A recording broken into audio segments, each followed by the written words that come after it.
आज उत्तराखंड में UCC committee ने अपना ड्राफ्ट सरकार को सौंप दिया है। अब उत्तराखंड की सरकार एक विधानसभा का विशेष सत्र बुलाएगी, जो ड्राफ्ट आया उसका विधिक परीक्षण कराएगी और उत्तराखंड में एक ऐतिहासिक काम होगा, यूनिफॉर्म सिविल कोड का कानून बन जाएगा। संविधान निर्माता चाहते थे सबके लिए कानून हो। भारत की संस्कृति भी हमेशा महिला पुरुष के बीच में भेदभाव का विरोध करती है। हमारे देश में तो नारी तु नारायणी की संकल्पना है, यत नारस्तु पूज्यते रमन्ते तत्र देवता। दुर्भाग्यवश भारत में आज भी बहुत सारी मुगल कालीन कुरीतियां जारी हैं। जो भारत में कुरीतियां आई उनके खिलाफ कानून बना, छुआछूत की कुरीति आई उसके खिलाफ कानून बना, सती प्रथा कुरीति आई कानून बना। लेकिन जो मुगल कालीन कुरीतियां आई, तलाके बिद्दत, तलाके हसन, तलाके एहसन, तलाके बाइन, तलाके किनाया, उनके खिलाफ कानून नहीं बना। जब उत्तराखंड सिविल कोड बन जाएगा तो उत्तराखंड में इन कुरीतियों के लिए कोई स्थान नहीं होगा। इन कुरीतियों को अपराध घोषित कर दिया जाएगा। मुगल काल में और भी कुरीतियां आई, निकाह हलाला, निकाह मुताह, निकाह मिस्यार, तहर्रुस, इन कुरीतियों के खिलाफ भी कानून नहीं बना। जब उत्तराखंड सिविल कोड आएगा ये कुरीतियां भी खत्म हो जाएंगी।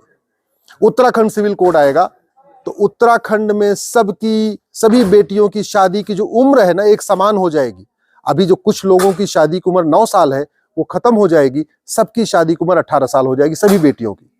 उत्तराखंड सिविल कोड लागू होने के बाद उत्तराखंड में शादी का रजिस्ट्रेशन सबके लिए कंपलसरी हो जाएगा। अगर लिव इन में रह रहे हैं तो भी शादी का रजिस्ट्रेशन कंपलसरी हो जाएगा। उत्तराखंड सिविल कोड लागू होने के बाद मेंटेनेंस यानी गुजारा भत्ता ये सबके लिए अनिवार्य हो जाएगा, सबको देना पड़ेगा। ग्राउंड्स ऑफ डिवोर्स कॉमन हो जाएगा।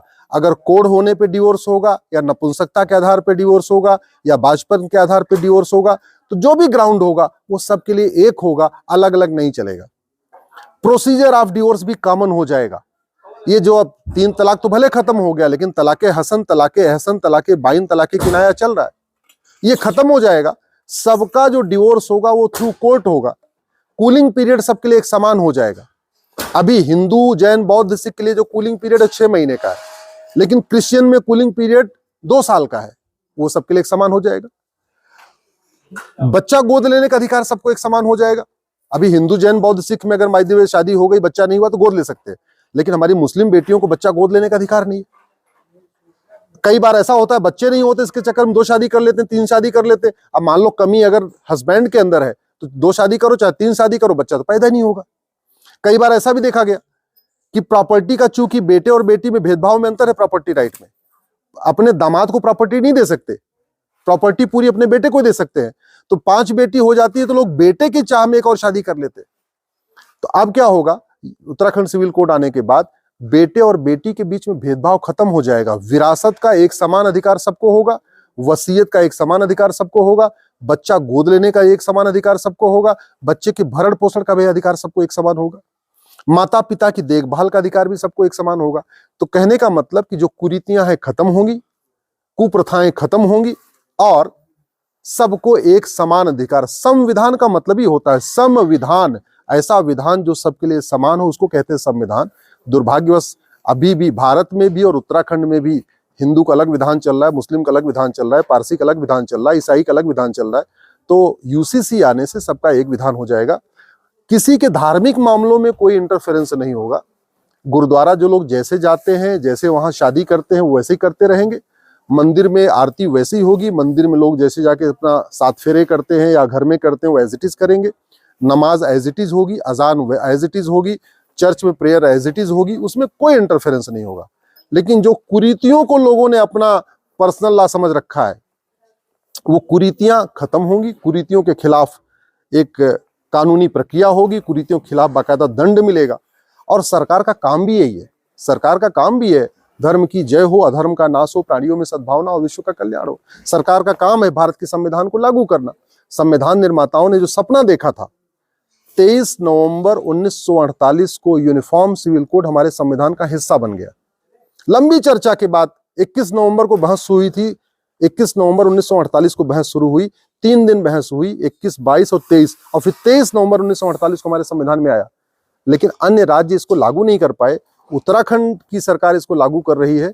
इसके लिए हम सब धन्यवाद देते हैं। उत्तराखंड के मुख्यमंत्री को विशेष रूप से धन्यवाद कि उन्होंने इतना साहस दिखाया, और आशा करता हूं कि जो उत्तराखंड का ये यूसीसी है, ये अन्य राज्यों के लिए एक मॉडल का काम करेगा।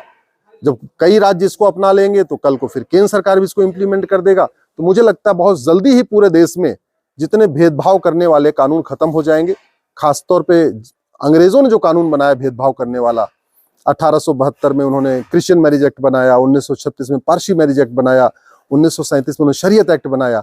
ये सारे भेदभाव करने वाले कानून खत्म होंगे, भेदभाव करने वाली कुरीतियां खत्म होंगी, भेदभाव करने वाली कुप्रथाएं खत्म होगी, और हमारी सभी बेटियों को इक्वल राइट होगा। कहते नहीं, जब बेटियां पढ़ती हैं तो समाज आगे बढ़ता है। अब जब शादी की उम्र 9 साल है तो बेटी पढ़ेगी कैसे? तो यूसीसी आएगा तो बेटी पढ़ेगी और बेटी आगे बढ़ेगी, और बेटी आगे बढ़ेगी तो समाज भी आगे बढ़ेगा। तो मेरा ये मानना है कि बहुत ही ऐतिहासिक काम है, और आशा करता हूं कि बहुत जल्दी ही इसको कई राज्य इसको अडॉप्ट कर लेंगे, और यूसीसी जो उत्तराखंड सिविल कोड है अन्य राज्यों के लिए एक मॉडल का काम करेगा। जहां तक कुछ लोग कह रहे हैं कि हमारे धार्मिक मामलों में इसमें इंटरफेयर हो सकता है, तो याद कर रखिए, भारत बाइबल या कुरान से नहीं चलता, भारत संविधान से चलता है। भारत में आर्टिकल 25 धर्म का अधिकार तो है, धार्मिक स्वतंत्रता है, अधर्म की स्वतंत्रता नहीं है। भारत का संविधान का आर्टिकल 25 रीतियों का अधिकार देता है, कुरीतियों का अधिकार नहीं देता, प्रथा का अधिकार देता है, कुप्रथा का अधिकार नहीं देता। बेटे और बेटी में भेदभाव करना, माता और पिता में भेदभाव करना, पति और पत्नी में भेदभाव करना, ये अधर्म है, कुरीति है, कुप्रथा है। न भारत का संविधान इसकी इजाजत देता है, न भारत की संस्कृति इसकी इजाजत देती है। भारत की संस्कृति में तो नारी तु नारायणी कहा जाता है, यत्र नारस्तु पूज्यते रमन्ते तत्र देवता कहा जाता है। भारत इकलौता देश है जहां पे फीमेल गॉडेज की पूजा होती है, और जितने विदेशी रिलीजन है वहां फीमेल गॉडेज का कॉन्सेप्ट नहीं है। भारत इकलौता देश है जहां फीमेल गॉडेज की पूजा होती है। ऐसे में देवभूमि उत्तराखंड से यूसीसी की शुरुआत, मुझे लगता है आने वाले टाइम में एक लैंडमार्क परिवर्तन हमें दिखाई पड़ेगा। इसके लिए मैं सरकार, मुख्यमंत्री को धन्यवाद और जनता को धन्यवाद देता हूं।